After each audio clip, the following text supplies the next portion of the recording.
اگر آپ چاند کے 2 ٹکڑے کر دیں تو میں کلمہ پڑھنے کو تیار ہوں۔ اچھا یہاں بھی بڑی مزے کی بات ہے، اللہ نے پہلے کہہ دیا نبی پاک کو کہ ان الذین کفروا سواء علیہم انذرتہم ام لم تنذرہم لا یؤمنون۔ محبوب یہ جن کی قسمت میں کفر ہے نا، آپ انہیں ڈرائیں چاہے نہ ڈرائیں، یہ ایمان نہیں لائیں گے۔ کنکروں نے بھی کلمہ پڑھ لیا، درختوں نے بھی پڑھ لیا، سارا کچھ ہو گیا، اور اللہ نے بھی کہہ دیا کہ محبوب اس بے ایمان نے کلمہ نہیں پڑھنا، پر حضور نے فرمایا یہ پڑھے نہ پڑھے ہم نے میدان نہیں چھوڑنا، جتنی دفعہ آئے گا نا ہم اسے ضرور معجزہ دکھائیں گے، جتنی دفعہ آئے گا ہم کیوں میدان چھوڑیں۔ آگے کہنے لگا جی اگر چاند کے 2 ٹکڑے کر دیں تو اقتربت الساعۃ وانشق القمر، تو نبی پاک صلی اللہ علیہ وسلم نے انگلی کا اشارہ کیا، چاند 2 حصوں میں بٹا۔ کوہ صفا ایک پہاڑی تھی مکے میں، آدھا ٹکڑا پہاڑی کی اس جانب ہوا، آدھا اس جانب، یعنی وضاحت کی اللہ کریم نے کہ ایسے نہ ہو کہ یہ کہہ دی وہ تو ایسے بالکل شک ہوا تو مل گیا، پتہ نہیں میری آنکھوں پہ جادو ہو گیا، ملا ہے کہ نہیں ملا۔ جب ٹوٹا تو حدیث پاک میں آتا ہے کہ آدھا چاند کوہ صفا کی ادھر گیا اور آدھا تو پہاڑی تھی، چاند نیچے آیا، پہاڑی کے گرد گھوما، آگے جا کے ملا، یعنی وقفہ دیا گیا باقاعدہ دیکھنے کا، سمجھنے۔ پوری دنیا میں جتنے لوگ اس وقت چاند دیکھ رہے تھے، ہندوستان تک روایتوں میں ملتا ہے کہ لوگوں نے گواہی دی کہ ہم نے چاند ٹوٹتے دیکھا ہے۔ زمانہ مان گیا، لوگوں کی چیخیں نکل گئیں، لوگ قدموں میں گر گئے، پر وہ جس کے دماغ میں شک تھا نا وہ نہیں مانا۔ شجر و حجر پہچان گئے پر انسان کی نظروں میں شک ہی رہا۔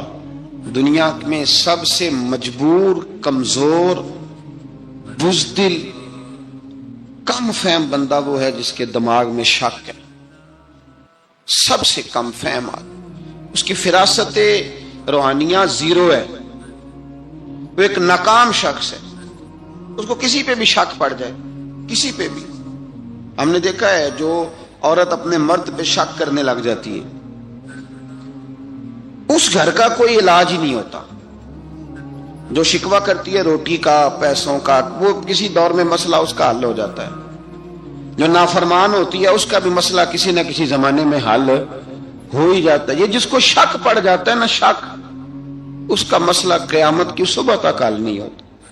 اگر مرد کو شک پڑ جائے اس کا مسئلہ بھی کبھی زندگی میں دوبارہ حل، یاد رکھیں۔ یہ جو شکوک و شبہات ہے نا، قرآن پورا شکوک و شبہات کا ازالہ کرتا ہے، کافر کے سوال کا جواب دیتا ہے، منافق کے سوال کا جواب دیتا ہے۔ قرآن مجید ہر ایک کی تسلی کراتا ہے، لیکن شروع میں بتا دیا کہ لا ریب فی، شک والی گنجائش اس میں۔ لوگ آج تک شک کر رہے ہیں کہ اللہ کا کلام ہے کہ نہیں، آج تک لوگ کہیں۔ تو میرے بھائی، شکوک والی زندگی کمزور ہوتی ہے، شکوک والی، عقل مند لوگوں کی زندگی کمزور زندگی ہے۔ صحابہ کرام عمل والے لوگ تھے، وہ بحثوں میں الجھے رہتے تو عمل نہ کر پاتے۔ ہمارے ہاں نا بحث ہوتی ہے جس مسئلے کا کوئی تعلق ہی نہیں، الجھنوں سے نکل آئیں، عمل کا رستہ، بحث جو ہوتی ہے یہ عمل کا رستہ روکتی ہے۔ عقل مند نہ بنے، فرما بردار بنے۔ میرے بھائی، شکوک و شبہات والی جو لائف ہے، لیکن نا انبیاء کرام علیہ السلام کے بارے میں شکوک و شبہات ہیں، اولیاء عظام کے بارے میں۔ اب ایک نیا شک پیدا ہو گیا ہے کہ فیض ملتا ہے کہ نہیں ملتا۔ ہم نے فلانے ولی کو دیکھا نہیں، ساری زندگی اس کا نام لیا، فیض ملے گا کہ نہیں۔ غوث پاک کو دیکھا نہیں، ساری زندگی قادری کہلایا، فیض ملے گا کہ نہیں۔ خواجہ اجمیر کو دیکھا نہیں، چشتی کہلایا، فیض ملا کہ نہیں۔ صابر پیا کو دیکھا نہیں، صابری کہلایا، فیض ملا کہ نہیں۔ او خدا کے بندے، فیض وہ چیز ہے جو نظر نہیں آتی پر محسوس سب سے زیادہ ہوتی ہے۔ ملے تو حضرت اویس کرنی بھی نہیں تھے نبی پاک سے، وہ بھی نہیں ملے تھے، ملاقات تو ان کی بھی نہیں ہوئی تھی۔ کیا کہو گے؟ ملاقات نہیں ہوئی، لیکن فیوز و برکات کا یہ عالم ہے کہ میرے محبوب نے فرمایا وہ دعا کرے گا تو اللہ میری امت کی بخشش فرمائے گا۔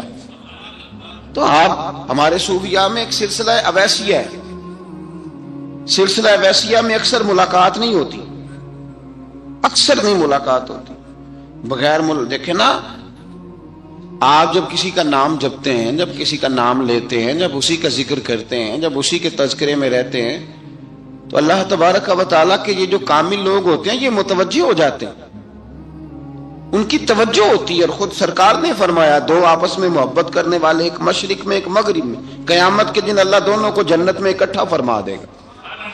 یہ کیا بات ہوئی کہ ہر بات میں شک کرنا کہ جی وہ فلانے سے ملاقات ہی نہیں ہوئی؟ تو کس طرح بھائی، ملاقات ایک الگ چیز کا نام ہے، ملاقات ایک الگ شے کا نام ہے، اور فیوز و برکات ایک اللہ سے ملاقات ہوئی ہے. رزق دیتا ہے کہ نہیں؟ زندگی دیتا ہے، ساری چیزیں دیتا ہے، تو ملاقات تو کوئی نہیں کرتا. تو اس لیے ہر چیز کو ٹھیک ہے، وہ جو جگہ جس جگہ پہ جو بات ہے اس کو وہاں رہنا چاہیے، لیکن یہ شکوک ہیں ان سے باہر نکلیں، ان سے باہر آئیں. اولیاء اللہ کا جو فیضان ہے، ان کی جو محبت ہے، ان کے جو طریق، حضرت سلیمان بن بشار رحمت اللہ علیہ بزرگ گزرے ہیں، وہ کہتے ہیں میرے پاس، میں بڑا خوبصورت تھا، جوانی میں دین کی تھوڑی سی خدمت کرتا تھا، تو ایک عورت آ گئی. اس عورت نے میرے ساتھ کچھ مجھ سے مانگا، مطالبہ کیا، تو میں نے کہا کوئی بھکارن ہے. میں نے جب اس نے نقاب اوڑھا ہوا تھا، جب میں نے اس کی طرف پیسے دینے کے لیے، خیرات دینے کے لیے کچھ چیز بڑھائی، تو اس نے چہرے سے کپڑا ہٹایا. میں نے نظر جھکا لی، کہنے لگی سلیمان میرا رنگ روپ تو دیکھ، میں کتنی خوبصورت ہوں، میں تیری محبت میں گرفتار ہو گئی، خدا را میں اپنے آپ کو تیرے حوالے کرتی ہوں. آپ فرماتے ہیں جب اس کے نیت اور ارادے میں اور لفظوں میں نے فطور دیکھا، تو میں استغفر اللہ پڑھتا وہاں سے بھاگ گیا. اتنا دوڑا کہ میں بصرہ سے باہر نکل گیا، شہر سے ہی باہر آ گیا. عورت سے دوڑ رہا ہے، مرد، نوجوان، خوبصورت. فرماتے ہیں عشاء کی اذانیں ہو رہی تھی، نماز پڑھ کے میں مسجد میں سو گیا، تو مجھے حضرت یوسف علیہ السلام کا دیدار ہوا. جناب یوسف کہتے ہیں میں حضور کا غلام اور غلاموں کا غلام اور صدیوں بعد کا غلام. تو جناب یوسف علیہ السلام میری خواب میں آئے اور کہنے لگے اٹھ جوان، میرے سینے سے لگ. یار تو نے تو نبی پاک کا امتی ہو کے وہ کام کیا ہے جو میں نے نبی ہو کے کیا تھا. اب کام حضرت یوسف والا کیا تھا نا، تو صدیوں اور سالوں اور مہینوں کا فاصلہ بن سکا. تو وہ آ گئے. مسئلہ یہ ہے کہ شکوک و شبہات والی زندگی نقصان دیتی ہے. حضرت ہمارے سلسلہ مقدسہ میں ایک سلسلہ علویہ ہے جو اعلیٰ حضرت فاضل بریلوی کو حاصل تھا. شاہ عبدالعزیز صاحب محدث دہلوی رحمۃ اللہ تعالی علیہ نے بڑا لکھا مولا علی کی شان پہ، حضرت علی پہ کلام، ان کا ذکر، ان کے تذکرے اس قدر فنا ہو گئے کہ ہر وقت ذکر علی کرتے. فرماتے ہیں مجھے خواب میں حضرت علی کا دیدار ہوا، انہوں نے مجھے بیعت فرمایا اور مجھے اپنے سلسلہ مبارکہ میں اجازت دی. تو شاہ صاحب رحمت اللہ علیہ فرمایا کرتے تھے کہ میں نے وہ بہت کم لوگ ہیں جن کو پھر ان میں بیعت فرمایا جاتا ہے، تھوڑے چند لوگ، اور ان کو سلسلہ مبارکہ میں اس میں چند لوگ ہیں. اعلیٰ حضرت کے بعد شاہ علیہ رسول ہیں، شاہ علیہ رسول کے بعد شاہ عبدالعزیز محدث دہلوی میں، وہ ڈائریکٹ مولا علی شیر خدا سے بیعت. تو مطلب یہ ہے کہ کام شکوک و شبہات سے نکلیں. قرآن نے کہا لا ریب فی، قرآن میں شک البتہ وَإِن كُنتُمْ فِي رَيْبٍ مِّمَّا نَزَّلْنَا عَلَىٰ عَبْدِنَا، بندے کچھ شک کرتے ہیں، اگر انہیں شک ہو تو وہ اس طرح کریں کہ فاتوا بسورۃ من مثلی، پھر اس کی مثل ایک صورت لے کے آئیں، اور وادعوا شہداءکم من دون اللہ ان کنتم صادقین، سارے بے شک اپنے حمایتی بلا لیں اگر وہ سچیں. شک والی دنیا سے باہر نکل آئیں، حقیقت والی دنیا کو قبول کریں. شکوک و شبہات کا ازالہ نہیں ہوتا، شک دوسرے شک کو جنم دیتا ہے، نقص دوسرے نقص کو جنم دیتا ہے، غلطی دوسری غلطی کو جنم دیتی ہے. اور انسان جب تک شکوک کی، میں نے آپ کو کہہ دیا کہ ہر گھر بس سکتا ہے، ہر گھر، ہر عورت کے صحیح ہونے کی امید ہوتی ہے، پر جس بی بی کو اپنے خاوند کے کردار پہ شک ہو وہ بی بی کبھی مطمئن نہیں ہوتی. ہر گھر بس جاتا ہے، لیکن جس خاوند کو اپنے بیوی کے کردار پہ شک ہو جائے اس کا کبھی اس کے ساتھ سلوک مخلصانہ. شکوک والی زندگی بیماروں کی زندگی ہے، شکوک والی زندگی بیماروں کی زندگی، کمزوروں کی زندگی، بزدلوں کی زندگی. اس لیے حقیقت والی چیز جب تک آپ کے پاس کوئی چیز کلیئر ہو کے نہیں آتی. شریعت اسلامیہ نے بہتان کی سزا رکھی ہے 80 کوڑے. پتہ ہے آپ کو؟ جس نے ایسے ہی بہتان لگا دیا، دلیل ہی کوئی نہیں، ایسے ہی کہہ دیا کہ جی وہ مجھے شک ہے، جی انہوں نے ایسے کیا، فرمایا اسے کوڑے مارو. شک کی بنیاد پر بہتان ترازی کرتا ہے، کوڑے کی سزا رکھی، 80 کوڑے مارو اس ظالم. یہ شک کر رہا ہے اس کو جب اس کے پاس دلیل ہی کوئی نہیں. یہاں بڑے بندے ہیں بات کر دیتے ہیں, کہتے ہیں جی وہ ایسا ہوا ہوگا, میں نے ایسا دیکھا تھا, ہوگا, کیا تھا, ممکن ہے. تو یہ شکوک ہے. اس شکوک یہ سامنے والے کا کچھ بھی نہیں بگڑتا, اس بیچارے کا کیا بگڑنا ہے. یاد رکھیں بڑی خوبصورت بات یہاں حضرت عبداللہ ابن مسعود کی. آپ فرمایا کرتے تھے جب کسی بندے پر بندے شک کرتے ہیں اور ناجائز شک کرتے ہیں, اللہ اس کی عزتوں میں اضافہ فرما دیتا ہے, اللہ اسے شان عطا کرتا ہے. اپنی زندگی کو بیماریوں سے نکالنے, یہ روحانی بیماری ہے شک, اس سے باہر آنا. یہ ظلم ہے. اولیاء پہ بھی شک, صوفیاء پہ بھی شک, علماء پہ بھی شک, ہر بندے پہ شک, کوئی صحیح نہیں, سارے غلط, میں اکیلا صحیح. اس شک سے باہر آ جائیں. یہ نفسیاتی مریض بنا دے گا, بے سکون کرے گا, بے قرار کرے گا. اللہ تبارک و تعالیٰ نے نا ہمارے محبوب کریم علیہ السلام کو دنیا میں بھیجا تو فرمایا یا ایھا الناس قد جاءکم برہان من ربکم, اے لوگو تمہارے پاس تمہارے رب کی دلیل آ گئی. اللہ تبارک و تعالیٰ نے محبوب پاک علیہ الصلوۃ والسلام کو سراپا دلیل بنا کے بھیجا. باقی انبیاء کرام علیہم السلام کے پاس بھی اپنی نبوت کے دلائل کے طور پر بے شمار معجزات تھے, اور حضور کریم علیہ السلام کے تو پورے وجود کو ہی اللہ نے معجزہ بنایا. اور نبی پاک صلی اللہ تعالی علیہ وآلہ وسلم کی نبوت کی دلیلیں, حضور کے رسالت کے مستحکم دلائل جگہ جگہ آپ کو ملیں گے. سب سے پہلی چیز تو یہ سمجھنے والی ہے کہ نبی پاک علیہ السلام نے جس چیز کو سب سے پہلے اپنی نبوت کی دلیل کے طور پر بیان فرمایا وہ حضور کا کردار ہے, سیرت ہے, عمل ہے, حضور کا لوگوں کے ساتھ رویہ ہے. نبی پاک علیہ الصلوۃ والسلام کی تبلیغ کے 3 دور ہیں.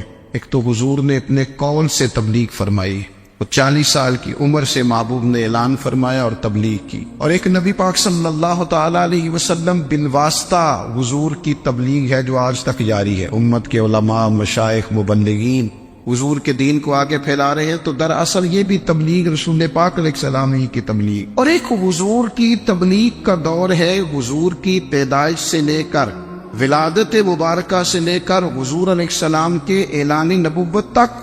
اس دوران نبی پاک نے جو تبلیغ فرمائی ہے وہ اپنے کردار سے فرمائی. عرب کا وہ معاشرہ جو بڑا میلا کچیلا گدلا ہو چکا تھا, جس کے اندر سراسر مادہ پرستی کا زور تھا, جس کے اندر لوگ انسانوں کی خرید و فروخت کرتے تھے, جس کے اندر بیٹیوں کو زندہ دفن کر دیتے تھے, جس کے اندر جو آدمی جتنا زیادہ مضبوط ہوتا تھا اتنا زیادہ لٹیرا بن جاتا تھا, اس معاشرے کے اندر رسول کریم علیہ السلام نے 40 سال گزارے.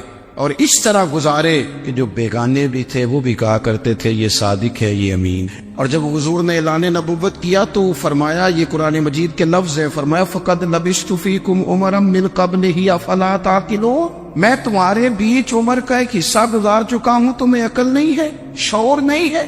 نبی کریم علیہ السلام نے اپنے کردار کو, اپنے عمل کو اپنی نبوت کی دلیل کے طور پر بیان فرمایا. وہ تو حضرت حلیمہ بھی فرماتی ہے نا, جب میں نبی کریم علیہ السلام کو اپنے گھر لے گئی تو میرا اپنا بچہ بھی دودھ پیتا تھا, 2 میرے بیٹے ہو گئے, ایک میری یہ نسبی اولاد اور حضور میری رضائی اولاد. تو کہتی ہے جب میں کریم محبوب علیہ السلام کو اپنے سینے سے لگاتی تھی تو حضور میرے ایک پستان سے دودھ پیتے تھے اور دوسرا اپنے بھائی کے لیے چھوڑ دیا کرتے. یہاں سے رسول کریم علیہ الصلوۃ والسلام نے کردار کے ذریعے تبلیغ اور پھر اعلان نبوت سے پہلے ایک تنظیم عرب کے جوانوں پر, عرب کے سرداروں پر مشتمل بنائی گئی, جس میں نبی کریم علیہ الصلوۃ والسلام نے بڑا حصہ لیا سرکار نے, اور بڑے اہم لوگوں کو شعور حضور نے عطا فرمائے. وہ اس جماعت کا فیصلہ تھا کہ ہم سارے جوان, سارے بڑے لوگ ملیں گے. یہ حضور کے اعلان نبوت سے پہلے کی بات ہے. ہم بڑے لوگ ملیں گے, کسی بڑے کو کسی چھوٹے پر ظلم نہیں کرنے دیں گے, کسی آدمی کو کسی غریب کا حق نہیں کھانے دیں گے. حضور علیہ السلام نے نا اپنی کردار سے, اپنے عمل سے,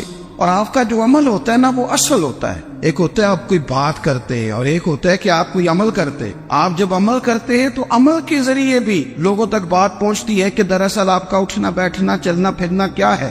میرے رسول کریم علیہ الصلوۃ والسلام کا اٹھنا بھی ایک نبی کا, بیٹھنا بھی ایک نبی کا, بات کرنا بھی ایک نبی کا, معاملات زندگی کرنا بھی ایک نبی کا, لین دین کرنا بھی ایک نبی کا. ایک شخص کہتے ہیں میں نے اعلان نبوت سے پہلے حضور علیہ السلام سے کوئی چیز خریدی تھی اور میں نے عرض کیا تھا آپ یہاں تشریف رکھیں, میں پیسے لے کے آتا ہوں. میں 3 دن کے بعد آیا.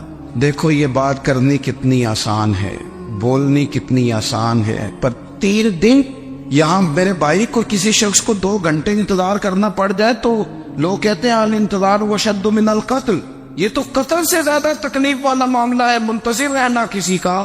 کہتے 3 دن کے بعد میں آیا تو میرے رسول کریم وہیں تشریف فرمایا، بس اتنا فرمایا یار تم نے مجھے بڑی تکلیف میں ڈال دیا، 3 دن ہو گئے یہاں رکے ہوئے۔ تو حضور نے اپنے کردار کو، اپنے عمل کو، اپنے معاملات کو سب سے پہلے اپنی نبوت کی دلیل کے طور پر پیش کیا۔ اسی نے کیا خوب کہا تھا کہ جو تیری جان کے دشمن ہے وہ بھی کہتے ہیں، بظاہر تو آئے ہیں نا ہجرت کی رات جان لینے، لیکن امانتیں حضور کے گھر میں رکھی ہوئی ہیں، امانتیں کاشانہ نور پہ پڑی ہے۔ وہ جو تیری جان کے دشمن ہے وہ بھی کہتے ہیں کہ امین تو ہے اور صداقت کی آبرو تو ہے۔ تو پہلے کردار، پھر دوسری بات، اللہ تعالیٰ نے اپنے محبوب علیہ الصلوۃ والسلام کو اپنا مطلق نائب بنا کر، اپنا محبوب اعظم بنا کر، ویسے ہی سارے انسانوں کے بارے میں کہا وَإِذْ قَالَ رَبُّكَ لِلْمَلَائِكَةِ إِنِّي جَاعِلٌ فِي الْأَرْضِ خَلِيفَةً، میں زمین میں اپنا نائب بنانے والا ہوں۔ لیکن حضور علیہ السلام تو محبوب ہے نا، حضور کی نیابت تو محبوبیت کے درجے پر فائز ہے۔ تو رسول پاک کو رب کریم نے اس طرح کا بنا کے بھیجا کہ حضرت عبداللہ ابن رواحہ رضی اللہ تعالیٰ عنہ بیان فرماتے ہیں کہ اگر حضور کوئی معجزہ نہ بھی دکھاتے، نبی کریم علیہ السلام سے کوئی اعجاز لوگ نہ بھی دیکھتے، تو محبوب کا تو چہرہ ہی اس طرح کا تھا، لوگوں نے دیکھتے جانا تھا اور کلمہ پڑھتے جانا تھا۔ لیکن باوجود اس کے میرے رسول پاک کا اعجاز یہ ہے، کمال یہ ہے کہ حضور کبھی اشارہ کر دیں تو چاند 2 ٹکڑے ہو جائے، کبھی دعا مانگ دیں تو ڈوبا ہوا سورج واپس آ جائے، کبھی محبوب گزرنے لگے تو پتھر آپ پر سلام پڑے، کبھی حضور پہاڑ پر چڑھ جائے تو پہاڑ وجد میں آ کر جھومنے لگے، محبوب کا کبھی نماز پڑھاتے ارادہ بن جائے تو اللہ تعالیٰ قبلے کا رخ ہی تبدیل فرما دے۔ کیا خوبصورت سوچ ہے اور کیا نظریہ دیتے ہیں بریلی کے امام، فرماتے اجابت کا جوڑا عنایت کا صحرا دلہن بن کے نکلی دعائے محمد، اور اجابت میں جھک کر گلے سے لگایا پڑی ناز سے جب دعائے محمد، دیکھو خدا کی رضا چاہتے ہیں دو عالم، خدا چاہتا ہے رضائے محمد صلی اللہ تعالی علیہ وسلم۔ اور ایک مقام پہ فرماتے ہیں نائب دست قدرت پہ لاکھوں سلام، نائب دست قدرت پہ لاکھوں سلام۔ تو اللہ تعالیٰ نے نبی پاک صلی اللہ تعالی وسلم کو جو اعجاز۔ پھر ایک اور بات، حضور امی ہے، دنیا میں آ کر محبوب نے کسی سے پڑھا ہی نہیں، میرے محبوب نے جتنا پڑھا ہے رب کریم سے ہی پڑھا ہے۔ الرحمن علم القرآن خلق الانسان، رحمان نے قرآن سکھایا پھر انسان بنایا۔ اللہ تبارک و تعالیٰ کی بارگاہ کرم سے حضور نے لیا، رسول کریم امی ہے، یہ بھی حضور کی نبوت پر ایک بڑی دلیل۔ دیکھو ایک ہوتا ہے کوئی آدمی بچپن سے کسی چیز سے شغف رکھے اور جب اس کی عمر بڑی ہو جائے تو کہتے ہیں اس کا تجربہ بڑا ہو گیا، یہ پہلے کچھ شعر کہتا تھا، کوئی ادبی جملہ کہتا تھا، تو اب اس کی یہ کام کرتے کرتے عمر بڑی ہو گئی ہے تو رسوخ حاصل ہو گیا۔ 40 سال کی عمر مبارک تک نبی کریم نے ایک شعر بھی نہیں کہا۔ حضور علیہ الصلوۃ والسلام نے کبھی کوئی ایسی بات، ویسے تو حضور کی ہر بات حکمت والی، لیکن جس کو عرب کے لوگ اپنے لہجے میں شاعری یا اپنے لہجے میں ادب کہتے تھے، وہ حضور نے بیان نہیں فرمایا۔ لیکن جب 40 سال کی عمر میں اعلان نبوت کیا تو پھر بڑے بڑے فصیح و بلیغ، بڑے بڑے سیانے طفیل بن عمر کہتے ہیں کہ اس شخص کو بھی میں نے دیکھا جسے بڑا ناز تھا اپنی فصاحت اور بلاغت پر، اور جب وہ حضور کے پاس آیا اور اس نے آ کے کچھ باتیں کی تو محبوب خاموشی سے سنتے رہے، اور جب وہ چپ کر گیا تو میرے کریم نے صرف سورہ فاتحہ پڑھی۔ کبھی اٹھتا تھا، کبھی بیٹھتا تھا، کبھی غور کرتا تھا، کبھی دائیں جاتا تھا، کبھی بائیں جاتا تھا، پھر کہنے لگا بتاؤ نا کلام کس کا ہے؟ فرمایا اس رب کا، اس رب کا، اس رب کا جس کا میں رسول بن کے آیا ہوں۔ نبی کریم صلی اللہ تعالی علیہ وسلم امی ہے، لیکن حضور نے کائنات کے رازوں سے پردے ہٹا دیے، نبی کریم نے جینے کے سلیقے بتا دیے، حضور نے ہر شخص کو اس کے مقصد حیات سے آگاہ کر دیا۔ نبی کریم علیہ السلام نے وہ فلسفہ حیات بیان کیا کہ لوگوں کو صرف جینے میں مزہ نہیں آیا، مرنے میں بھی مزہ آنے لگا۔ لوگ آگے بڑھ بڑھ کے جانیں پیش کرنے لگے، اپنی اولادیں قربان کر، جو فلسفیوں سے کھل نہ سکا اور نکتہ بروں سے حل نہ ہوا، وہ راز ایک طیبہ والے نے بتلا دیا چند اشاروں میں۔ محبوب کریم امی ہیں، لیکن حضور نے اس طرح دنیا کو سکھایا، اس طرح دنیا کو پڑھایا، اس طرح حضور نے علم کے چراغ اور دیپ روشن کیے کہ قیامت تک جسے روشنی ملے گی نا، اسے صرف دروازہ مصطفیٰ سے ملے گی، اسے رسول کریم علیہ السلام کے سارے دولت سے ملے. کچھ لوگوں نے کہا کہ اپنے پاس سے آیات بنا کے لاتے. اپنے گھر میں بیٹھ کے دعوے کر لینا تو کوئی مشکل کام نہیں نہ ہوتا, سارے لوگ ہی کر لیتے. بلکہ وہ ہمارے ایک بزرگ کہا کرتے تھے, خیالی پلاؤ پکائیے کہ وہ کدے بھی کاٹ نہ پائیے. کیونکہ کون سا پیسوں کا ڈال رہے ہیں, وہ زیادہ ڈالے ہم اور زیادہ ڈالے. بہت سارے لوگ ہیں آج بھی, کچھ لبرل ہیں بیچارے, کچھ دین بیزار طبقہ ہے, وہ کہتے ہیں جناب ہمیں تو جدید باتیں بتائیں, ہمیں تو نئے اسلوب کے مطابق لے کے چلے, ہمیں تو او بھائی سن, میرے نبی پاک علیہ السلام نے فرمایا میرا قرآن کبھی پرانا نہیں ہو, اسے پڑھ کے دیکھ, اس کی جدت کا حسن دیکھ, یہ تو کھلا ہوا باغ ہے. تو ایک دفعہ اس کے قریب آئے گا تو خوشبو ملے گی, دوسری دفعہ آئے گا تو اس سے زیادہ تازی ملے گی. ایک دفعہ پھل کھائے گا تو مزیدار ہوگا, دوسرا کھائے گا ہو سکتا ہے شکل ملتی جلتی ہو لیکن ذائقہ بڑا نرالا ہوگا. تو تو صحیح نا. جب کچھ لوگوں نے کہا یہ خود سے بنا کے آیات لاتے ہیں تو فرمایا بھائی کنتم فی ریب مما نزلنا علی عبدنا فاتوا بسورۃ, اگر تمہیں کوئی شک ہے اس میں جو ہم نے اپنے بندہ خاص میں نازل کیا ہے تو تم بھی اس جیسی ایک آیت بنا کے لاؤ. اور چلو چیلنج کھلا دے دیا, فرما وَادْعُوا شُهَدَاءَكُم مِّن دُونِ اللَّهِ,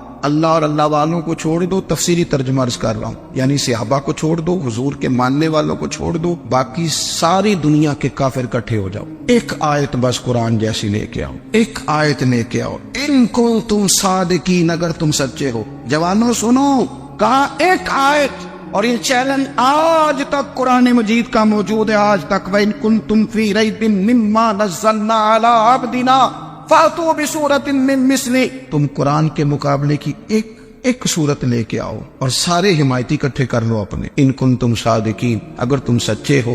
جواب تو ادھر سے آنا تھا نا, لیکن کائنات کے رب نے جواب بھی خود دیا, فرمایا فَإِن لَمْ تَفْعَلُوا وَلَن تَفْعَلُوا, اگر تم نہ لا سکے, اور فرمایا تم لا سکتے بھی نہیں, نہ خنجر اٹھے گا نہ تلوار تم سے, یہ بازو میرے آزمائے ہوئے.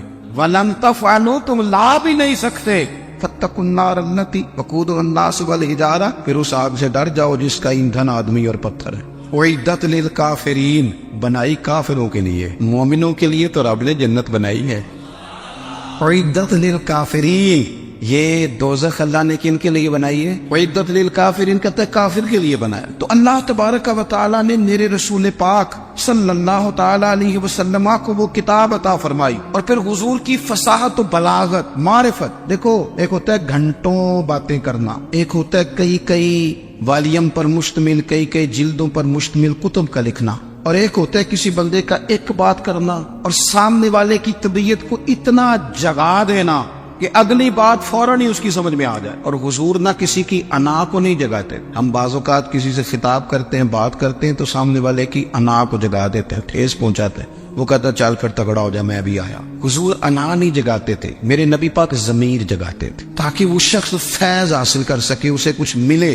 نبی کریم کا جو انداز تکلم ہے وہ اس طرح کا ہوتا تھا کہ انسان خود بخود کھل اٹھتا تھا کہ مطلب یہ بات ہونے کیا لگی ہے, مطلب حضور کیا فرمانے لگے. نبی کریم صلی اللہ تعالی علیہ وسلم, ایک دن محبوب کریم نے صحابہ کے دیے حضور کی فصاحت و بلاغت دیکھے, فرمایا محبوب نے کتنا نادان ہے وہ شخص جو اپنے ماں باپ کو گالی دے. کھلی ہو گئی لوگوں کی آنکھیں, کان کھڑے ہو گئے کہ یا رسول اللہ کون ایسا بدبخت ہے جو ماں باپ کو گالی دے گا. اب جب سوالات ذہنی سطح پر پوری طور پر ابھر گئے نا, تو اب رسول کریم نے بات سمجھائی. یہ ہے فصاحت و بلاغت, تیرے آگے ہے یوں دبے نچے. فصحا عرب کے بڑے بڑے, کوئی جان منہ میں زبان نہیں بلکہ جسم میں جان نہیں. یا رسول اللہ کون ایسا نالائق ہے جو ماں باپ کو گالی دے. اب جب ذہنی سطح یہاں تک ابھر آئی تو اب حضور نے سمجھایا, اور میں جب تم کسی کے ماں باپ کو گالی دو گے نا تو وہ بھی تو جواب میں تمہارے ماں باپ کو دے گا نا. تو فی نفس ہی یہ تم نے خود ظلم کیا ہے اپنے ماں باپ. کیوں تم نے ایسا لہجہ اختیار کیا کہ جس سے سامنے والے کی انا جاگ جائے اور وہ تمہارے مقابلے میں آ کر کے کھڑا ہو جائے؟ کیوں تم نے اس طرح کے انداز اختیار کیے کہ جس سے سامنے والا بھی سارے پنجے کھڑے کر کے باہر نکل آئے اور کہے آ جاؤ پھر میں بھی میدان میں حاضر ہوں. رسول کریم کی فصاحت بلاغت دیکھیں نا, حضور 2-4 جملوں میں ساری بات سمجھا جاتے. ایک حدیث پاک اگر ہماری سمجھ میں آ جائے, ایک روایت, نبی پاک صلی اللہ تعالی علیہ وسلم نے فرمایا خوبصورت مسلمان وہ ہے جو بے مقصد باتوں کو چھوڑ دے. لو اس سے پوری زندگی سجائی جا سکتی ہے ایک جملے سے. کوئی لمبی چوڑی باتوں میں جانے کی ضرورت نہیں. کہا خوبصورت مسلمان یہ ہے جو بے مقصد باتوں کو چھوڑ دے, لا یعنی باتوں کو کیا کہتے ہیں ہمارے دیہات کے لوگ، جڑے پنڈ جانا نہیں وہ راہ پوچھنے دی، لیکن آج کل لوگ باز آندے یعنی جس بات کا بالکل تعلق نہیں نا وہ بات بھی کرتے جاتے، جس کا شعبہ ہی نہیں وہ بھی چھلانگ لگا کے اس میں آ جاتا ہے۔ ہم اپنا وقت ضائع کرتے، اپنی صلاحیتیں ضائع کرتے، اپنا نقصان کرتے، ہم اپنا کام صحیح کر کے نہیں کرتے اور دوسری ساری دنیا کو ٹھیک کرنا چاہتے ہیں۔ وہ بھائی آپ جس جگہ جس شعبے سے تعلق رکھتے ہیں آپ اپنے معاملات میں مضبوطی پیدا کریں۔ حضور نے اپنی فصاحت کے ساتھ بلاغت کے ساتھ لوگوں کو قائل کیا، اور قرآن مجید کی تاثیر کا یہ اثر میرے کریم رسول نے دکھایا کہ رات کو جب حضور بیٹھ کے قرآن پاک پڑھتے تھے نا، جب یاسین والے نبی خود یاسین کی تلاوت کریں، جب طٰہٰ والے محبوب خود طٰہٰ کی تلاوت کریں، غور کرو نا جب مدثر والے محبوب خود ان جملوں کو ادا کریں۔ ماشاءاللہ سبحان اللہ، بہت ہی خوبصورت انداز کے ساتھ بیان فرما رہے تھے اجمل رضا قادری صاحب۔ امید کرتا ہوں کہ آپ تمام دوستوں کو بیان پسند آیا ہوگا۔ اگر یہ بیان پسند آیا تو ہمارے چینل صدائے بیان کو سبسکرائب کر لیں اور ساتھ میں گھنٹی کے نشان کو پریس کر دیں تاکہ ہر آنے والی ویڈیو کا نوٹیفیکیشن آپ کو ٹائم پر ملتا رہے۔ تو ملتے ہیں نیکسٹ ویڈیو میں، تب تک اللہ حافظ۔